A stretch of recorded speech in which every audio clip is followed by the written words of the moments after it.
right, everyone, we are here with Coach Gabby. She is an ASCA Level 5 certified coach and the founder of a nonprofit swim school in Athens that has been in Athens for over 40 years. Hey. Yeah. Can you tell me a little bit more about that? That's so cool. Yes. So I started with ABSC when I was 23 years old. Coach Harvey Humphreys, who at the time was one of the swim coaches for UGA, took under his wing and we developed a great relationship. I was their lead age group coach at the time. We've always talked about having our own swim school. So at the time, between 2003 and 2006, we started our Super Sunday programs because there was nothing for the kids to do on Sundays. So we had a small pool space at the Y here where we rented. The program went really well, but then I got married and got a position at Brunel University to coach collegiate level and also do my graduate school. So that's where I went for 3 years.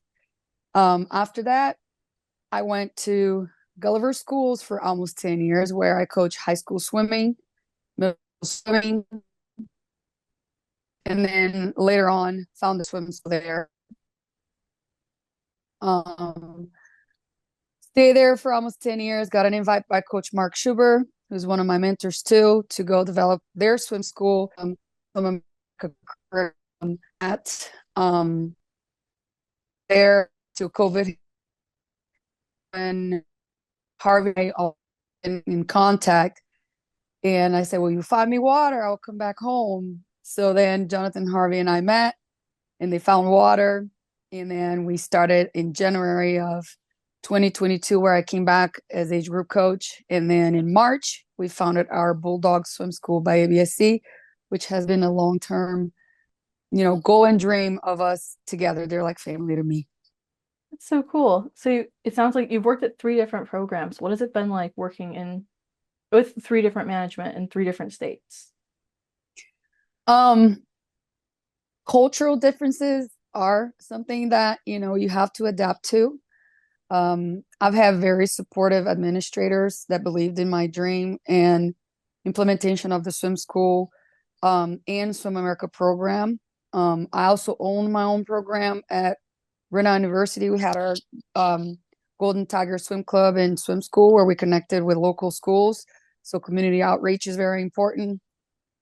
But, just cultural differences is what I would say. But in all three different states, we were able to implement with success, where we had um, mostly, I think the biggest program we had was 1,000 kids Wow. per summer. At Natadors at Gulliver, we held about 400 kids a year swimming year round. Mhm. Right now was a smaller scenario because we were there just for like a year and a half, 2 years with the program before I decided to go to Gulliver. And Mhm. here now we've had since 2021. I kind of lost count, but to be honest, when we tracked today in our meeting, we've had over 600 kids learn to swim with Oh my us in gosh. a short period of time that we started. And we only operated 3 days a week. We're just now in our fourth day a week with our new facility. So, I think just being united as a community, it really helps with the success. And, if you implement the curriculum right, Mhm. and which I believe on our station methods, kids really learn to swim and have fun. Yeah, that's incredible. So you mentioned you have a new program or a new facility, excuse me. What has Mm-hmm. it been like transitioning to adding another facility into your mix?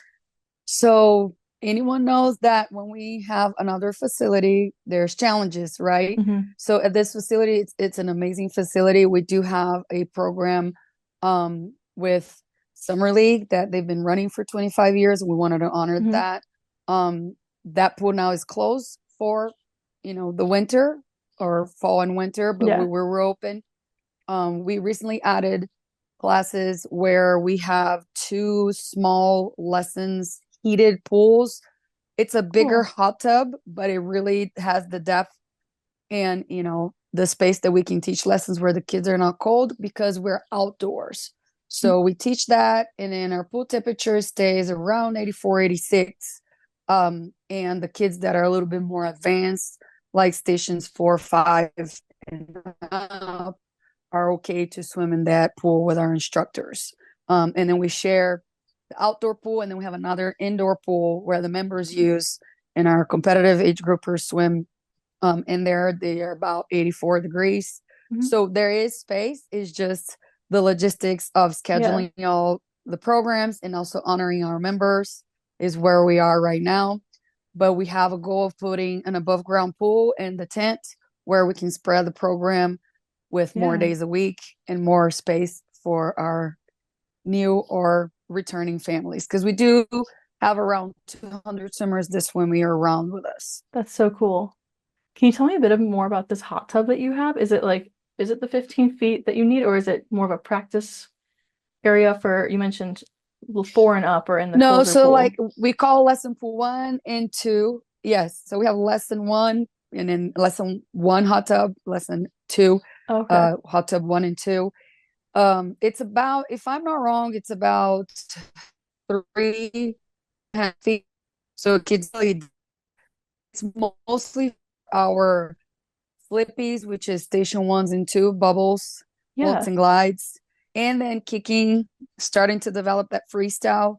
We do a lot of repetitions where the kids are just learning body position and breathing exchange Mhm. and rotation and then floating on their back, recovering, and then floating back on their stomach. And then there's a good um longer way where they can start taking their first strokes before they move on into their uh,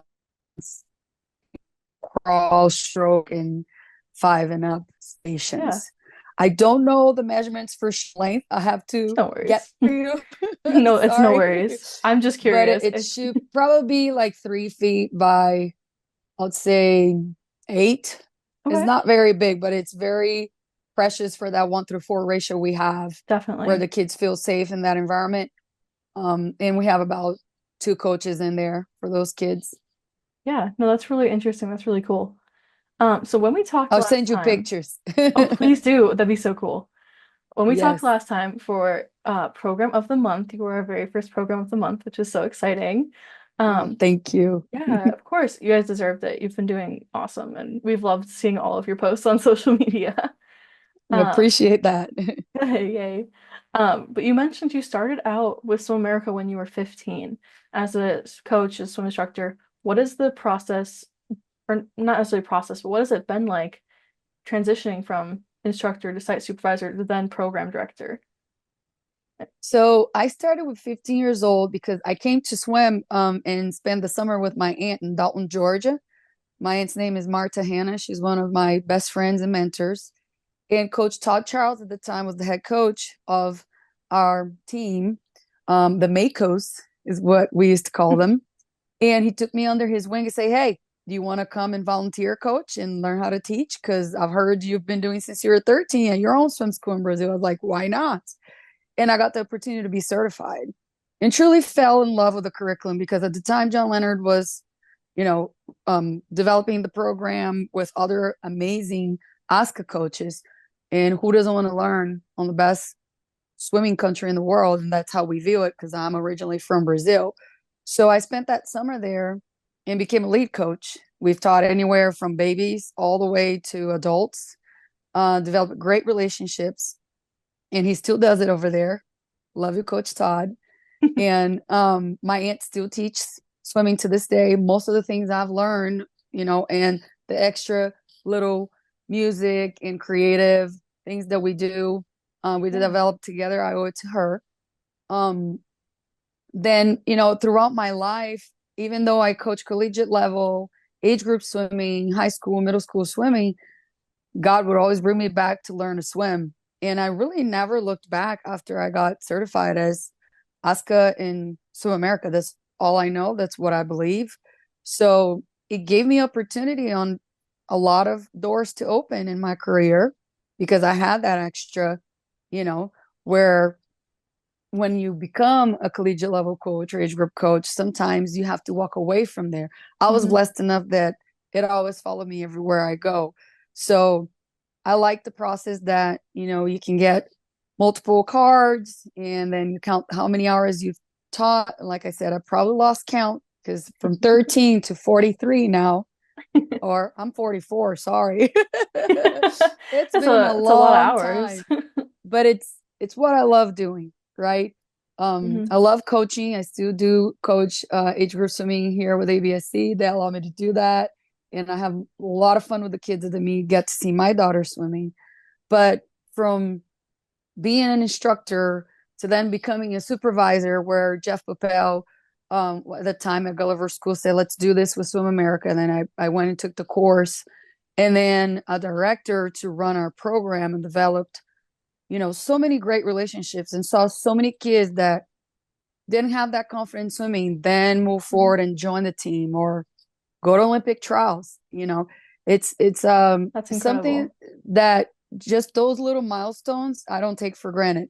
So that's why I still do it. And that's how I went from being an instructor, just, learning when I was 15 in Dalton, Georgia, to now the place where I love here in Athens, Georgia, with people I love, directing and implementing curriculum. I have a big passion of learning the culture of the place I'm in and seeing the needs Yeah. that they have, and develop specific curriculum based on the Station SwimAmerica method, but with a little special love on, group names or something that ties into the mission of the place that I'm working.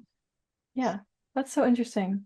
That's really cool to like hear about how other Mm-hmm. people use the Swim America program because like our program is just we use the stations, we are still getting kind of on our feet. It's a newer program. Yes. Um, but relating back earlier, you mentioned you love doing the community outreach and working with the community to make your program the best it can be. How are you taking those steps at ABSC? So I happen to be blessed to be a substitute teacher because I just Yeah. stay busy, let's say that. I And I work understand. for Athens, Clara County, but then my principal now at JJ Harris, which is low income base at the school we have. It's most African American and Latino communities.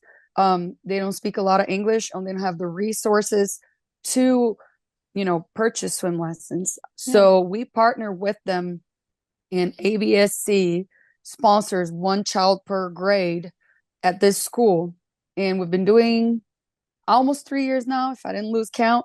But that's because this principal believed in me, allows me to teach these kids. I learned so much in the classroom that I can bring inside the pool. And now we've had, I'd say about 30 kids, if I'm not wrong, again, losing my That's count here, incredible. that have learned not only to swim, but it helps them in the classroom, and it helps them with the language too, how to Hmm. be proficient on their English. So we hope that we can find other resources around our community, after we, attain this big project of having our own water. It takes a lot Hmm. for all of us to work together to hopefully reach more schools and find other resources to sponsor more children that cannot Yeah, purchase swim lessons to learn to swim with us and continue, hopefully one day be on the swim team too. definitely. That's amazing. I love hearing about all the different outreach the different programs do to help their community. There's something just Mm-hmm. like so special about being able to like do that for the It is. people It is you're better to with. give than receive. That's for sure. I mean, like in the hallways, sometimes they go, "Oops, I'm sorry, no, Coach Gabby, you Miss Matthews," because they have to call me Miss Matthews at school. But then they see me, Coach Gabby. I was like, "It's whatever. Call me whatever you want." Yeah, So it's pretty cool. I'll see you in class. You got to do good. That's the other thing too. We tell them they got to do good in school and have good grades and attendance, so they can continue to attend the swim hmm. lessons. So it supports their education as well. Yeah, I think that's great having something to balance education along with like just having something that you have to tie your responsibility to. Absolutely. School. Awesome. Well, I have one more question. Well, actually, two more. One's a little personal, but one more question. What advice would you give out to anyone starting up a new program? That's a great question. And I've asked that to other mentors before. But what I've learned through my career, which I'm only 44 and I'm saying my right age, surround yourself with people that love children, and really choose a culture that buy into your vision of why you do it. When I'm interviewing any candidates, they can be 13-year-olds really passionate or trying to figure out who they are, in life, that they want to do something to give back to the sport or just on their first job. Or it could be a 40-year-old that has a lot of experience and background in teaching or with kids.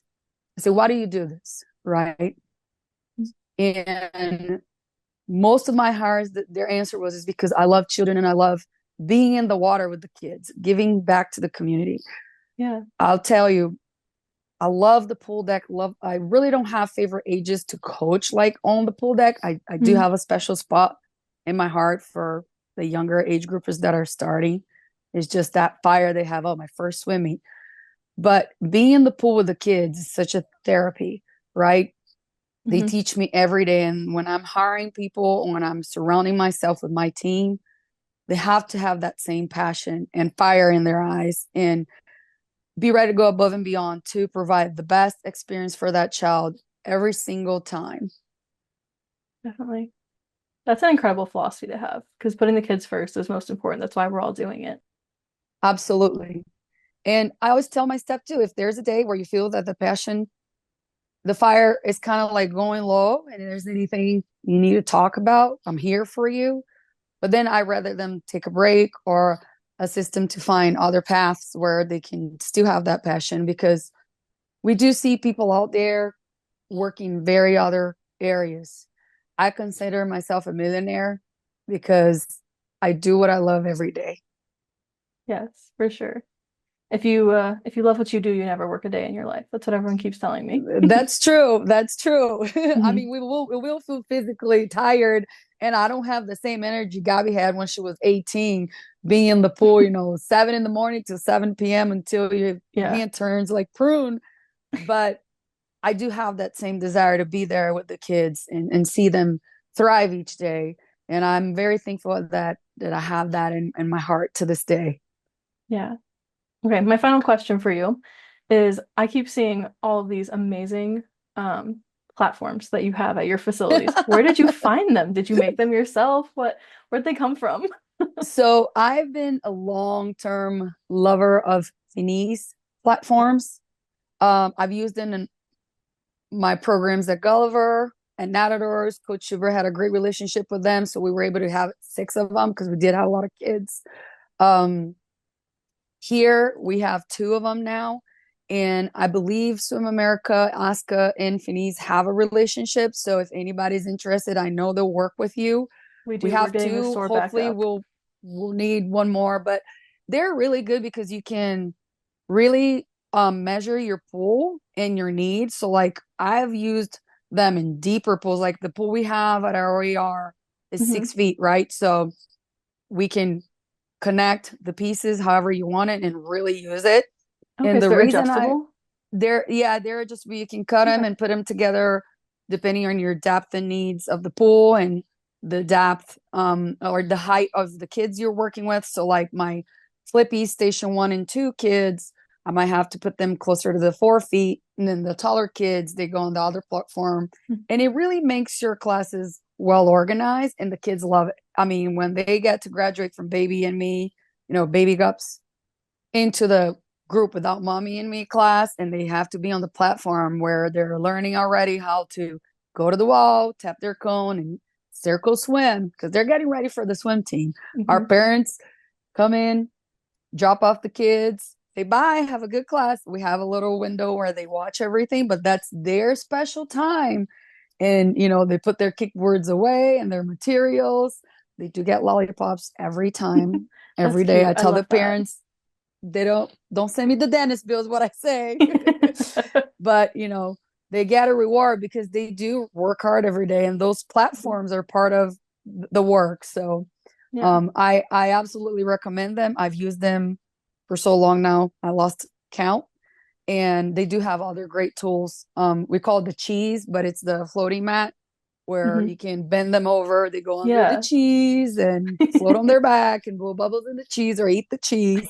So I love those that. multi-sensorial things I think are very important for the kids Yeah. as well. Is there anything you want to shout out before we're all done here? Shout out to all our Swim America buddies, ASCA program. I love the program. If you are not Swim America, I think you should look into it. I think Definitely. it's very clear my love relationship with Swim America. And if there's anything, any program director that is starting or have had success with, I'm here. I love connecting with different people and different programs. Please call. Feel free to text or send me a message. We're here to support one another. And go dogs. I have to say Yes. that. Yes. Go dogs.